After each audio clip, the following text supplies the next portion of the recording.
La gente suele imaginar que los conflictos armados se ganan o se pierden en el campo de batalla. Los ejércitos avanzan, los enemigos retroceden y finalmente uno de los bandos vence. Pero las guerras modernas rara vez terminan así. Terminan cuando tres cosas empiezan a fallar al mismo tiempo: municiones, mercados y elecciones de mitad de mandato. Estos puntos de presión determinan cuánto tiempo pueden continuar las hostilidades de forma realista. En los primeros 5 días de esta guerra, Estados Unidos agotó aproximadamente 800 interceptores Patriot. Una vez que las municiones empiezan a escasear, los comandantes deben enfrentarse a decisiones difíciles.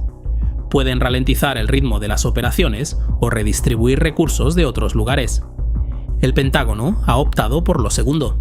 Está canibalizando sistemas de misiles en toda la región de Asia-Pacífico para mantener las operaciones de combate. Este vídeo muestra cómo se retiran 6 lanzadores THAAD de la base estadounidense en Corea del Sur para ser reubicados en Oriente Medio. A los mercados, sin embargo, no les importan las victorias en el campo de batalla. Les preocupa la estabilidad. Si los inversores creen que un conflicto podría escalar hacia una crisis prolongada, empiezan a prepararse para las consecuencias económicas mucho antes de que éstas aparezcan por completo. Los centros de datos cierran. Las empresas de transporte cambian sus rutas, el capital empieza a desplazarse hacia activos más seguros, y así sucesivamente. El cierre del estrecho de Hormuz, por ejemplo, no solo afecta a los precios del combustible. Repercute en el transporte de mercancías, la alimentación, la vivienda e incluso en las infraestructuras hídricas.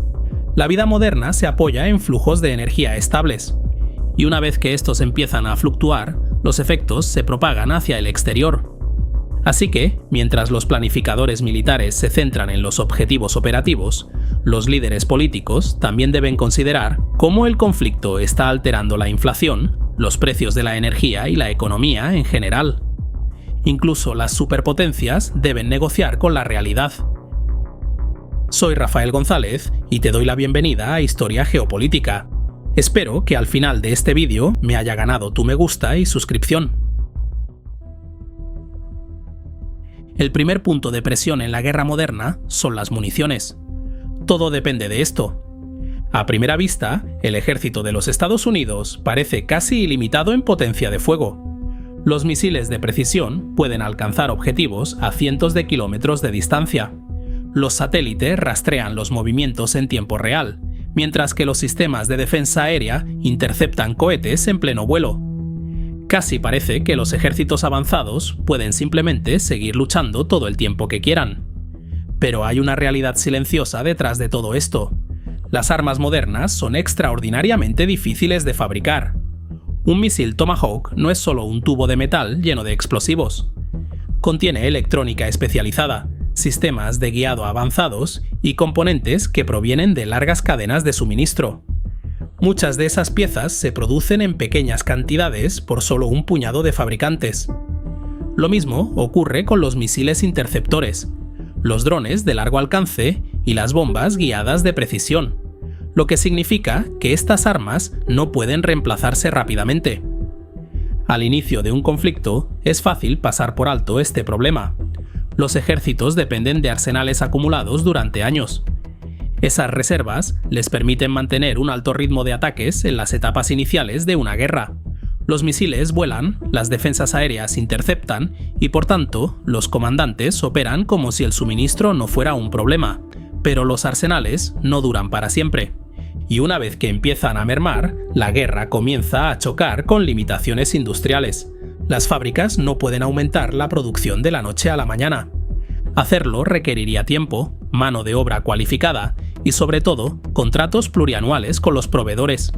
Toma el misil interceptor SM-3 como ejemplo. La Armada de los Estados Unidos lo utiliza para derribar misiles balísticos. Dependiendo de la variante, cada misil cuesta aproximadamente entre 10 y 28 millones. Ese precio refleja su complejidad. El misil debe detectar una ojiva balística en el espacio, rastrearla y colisionar con ella a varios kilómetros por segundo utilizando un vehículo de destrucción cinética. Es esencialmente una pequeña nave espacial diseñada para destruir otro objeto que viaja más rápido que una bala. Pero debido a esa complejidad, la producción de misiles SM-3 es limitada. El número exacto es información clasificada, pero se producen en lotes relativamente pequeños, a menudo solo decenas al año, según las adquisiciones del Pentágono. Otro ejemplo es el interceptor Patriot PAC-3, uno de los principales misiles utilizados por Estados Unidos e Israel para derribar misiles iraníes. Cada interceptor PAC-3 cuesta aproximadamente entre 4 y 5 millones. Sin embargo, a pesar de su uso extendido, la producción es relativamente limitada. En 2025, el fabricante Lockheed Martin produjo alrededor de 620 interceptores PAC-3. Eso parece mucho al principio, pero los sistemas de defensa aérea modernos a menudo disparan múltiples interceptores contra un solo misil entrante para asegurar su destrucción. En un conflicto prolongado de alta intensidad, esta ecuación cambia gradualmente la naturaleza de la guerra. Una noche de defensa antimisiles puede consumir meses de producción. Este vídeo muestra más de una docena de interceptores Patriot lanzados desde la base aérea local de los Estados Unidos durante una lluvia de misiles iraníes. Eso es aproximadamente el 2% de la producción anual de los Patriot agotada en menos de un minuto. Ninguna máquina de guerra funciona a este ritmo para siempre. La misma restricción de municiones existe en el bando iraní, aunque se manifiesta de forma muy distinta. Irán posee uno de los arsenales de misiles balísticos más grandes de Oriente Medio, estimado en varios miles. Pero los misiles por sí solos no determinan cuánta potencia de fuego puede aportar un país al campo de batalla. También necesitan lanzadores. Estos vehículos de lanzamiento deben moverse, esconderse y reposicionarse constantemente. En el momento en que se dispara un misil, los sensores y los satélites a menudo pueden rastrear el lanzamiento hasta su origen, convirtiendo al propio vehículo en un objetivo prioritario. Si destruyes suficientes lanzadores, incluso un gran arsenal de misiles se vuelve inútil. Irán también ha invertido fuertemente en drones, lo que lleva la economía de la guerra aún más lejos. Sistemas como el Shahid 136 son rudimentarios comparados con los misiles, pero están fabricados con motores pequeños y electrónica básica, y se estima que cuestan entre $20.000 y $50.000 cada uno, con algunas estimaciones que bajan hasta los $7.000. Lanzados en oleadas, estos drones obligan a los defensores a gastar interceptores mucho más caros, saturando gradualmente las defensas aéreas y agotando los arsenales más rápido de lo que pueden reponerse. En conjunto, estas dinámicas muestran que la guerra moderna depende tanto de la industria como de la táctica. La victoria pertenece al bando que pueda mantener el flujo de armas.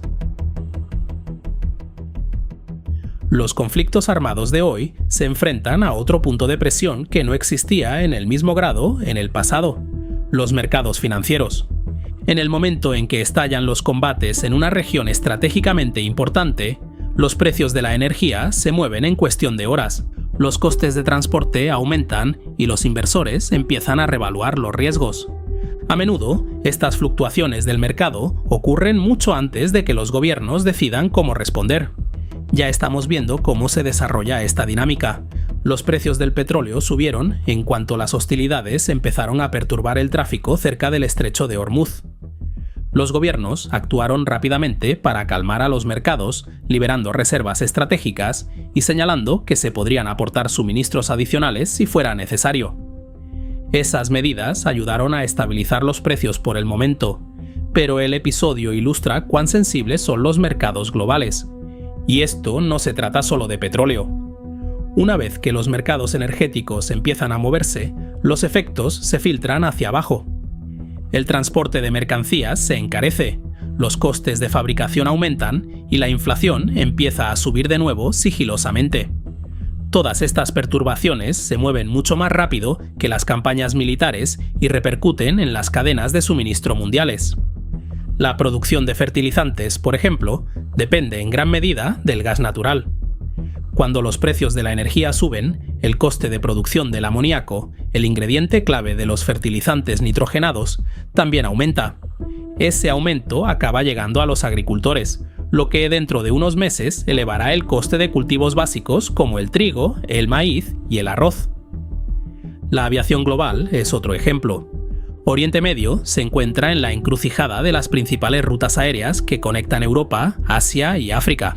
Alrededor de 2/3 de la población mundial vive a menos de 8 horas de vuelo de Doha y Dubái.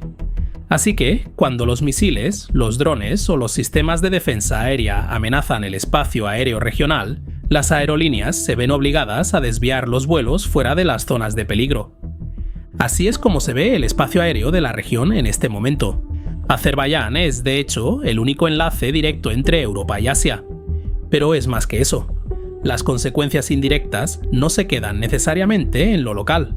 Los sectores lejanos también las sienten.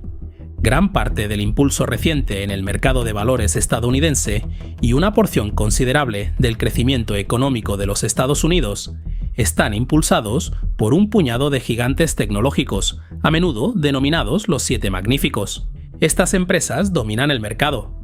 Solo en 2023 representaron alrededor del 60% del rendimiento total del S&P 500, lo que demuestra cuán concentrada se ha vuelto la subida del mercado.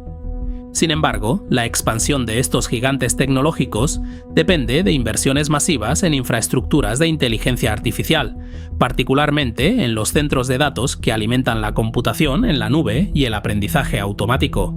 Los Emiratos Árabes Unidos, Arabia Saudí, Qatar y Bahrein han estado cortejando activamente a estos gigantes tecnológicos para albergar centros regionales de la nube e inteligencia artificial, en un esfuerzo por posicionarse como centros de infraestructura digital. Pero Irán trata esta infraestructura digital como parte del propio conflicto. Drones iraníes ya han dañado centros de datos de Amazon en los Emiratos y Bahrein, lo que ha interrumpido los servicios en la nube utilizados por bancos y empresas de la región. Google, Amazon, Microsoft, Nvidia, IBM, Oracle y Palantir son ahora todos objetivos legítimos según la Guardia Revolucionaria Islámica. Al amenazar o dañar la infraestructura en el extranjero de estas firmas, Irán intenta golpear la columna vertebral digital del sector tecnológico estadounidense y, por extensión, un motor clave del crecimiento económico de los Estados Unidos. Oleoductos, transporte marítimo, fertilizantes, centros de datos. Eso es solo el comienzo. Los efectos dominó calan aún más hondo en la economía global. La producción petroquímica depende en gran medida de las materias primas de petróleo y gas. Las cadenas de suministro de semiconductores dependen de rutas de transporte predecibles y materiales industriales especializados. Los fondos soberanos del Golfo gestionan billones de dólares en activos en todo el mundo. Así que, cualquier inestabilidad que los obligue a mover su capital puede tener eco en todos los mercados financieros. En conjunto, estos ejemplos revelan cuántos sistemas críticos sustentan la economía global. Un conflicto prolongado con Irán determinará los precios, las cadenas de suministro y el crecimiento en todo el planeta. Y a medida que esas perturbaciones aumenten, la Casa Blanca cederá gradualmente ante los inversores y los mercados. La política es el tercer y último punto de presión. Es menos visible que las armas o los mercados, pero igual de poderosa. Mientras que las campañas militares pueden alargarse durante años, las elecciones llegan según lo previsto, y ese desajuste acaba creando presión. Al inicio de un conflicto, los líderes políticos suelen disfrutar de un amplio apoyo público. Los gobiernos tienen margen para actuar y las operaciones militares avanzan con una resistencia interna relativamente escasa. Pero esa unidad rara vez dura para siempre. A medida que las hostilidades se prolongan, empiezan a surgir preguntas. ¿Cuáles son los objetivos? ¿Cuánto tiempo continuará esto? ¿Cuáles son los costes? Esas preguntas se vuelven más ruidosas una vez que la guerra empieza a afectar la vida cotidiana, ya sea a través del aumento de los costes del combustible, una mayor inflación o el goteo constante de bajas. En los Estados Unidos, el siguiente reloj político siempre está en marcha. Cada 2 años, los estadounidenses eligen un nuevo Congreso. El próximo está previsto para noviembre de 2026. En esas elecciones, los 435 escaños de la Cámara de Representantes y aproximadamente 1/3 de los escaños del Senado estarán en juego. Estas elecciones de mitad de mandato A menudo se convierten en un referéndum sobre las políticas del presidente en funciones, especialmente durante periodos de tensión económica o conflicto militar. Una guerra que se alarga demasiado puede convertirse rápidamente en un lastre político, incluso si los combates en sí permanecen lejos. Los legisladores, particularmente aquellos de distritos y estados indecisos, suelen ser los primeros en distanciarse de las políticas impopulares. No necesariamente porque la guerra se haya perdido, sino porque el entorno político interno ya no puede sostenerla. Para un presidente, esto crea un dilema. Los ejércitos pueden luchar mientras duren sus suministros. Las economías pueden absorber los impactos durante un tiempo. Pero la legitimidad política debe renovarse en las urnas. Así que si la guerra con Irán se alarga lo suficiente como para colisionar con las elecciones de mitad de mandato, la presión no solo vendrá del campo de batalla o de los mercados, sino que también vendrá del Capitolio. Vistos en conjunto, las municiones, los mercados y las elecciones de mitad de mandato determinarán el resultado de este conflicto. Cada uno de estos puntos de presión puede moldear las decisiones políticas.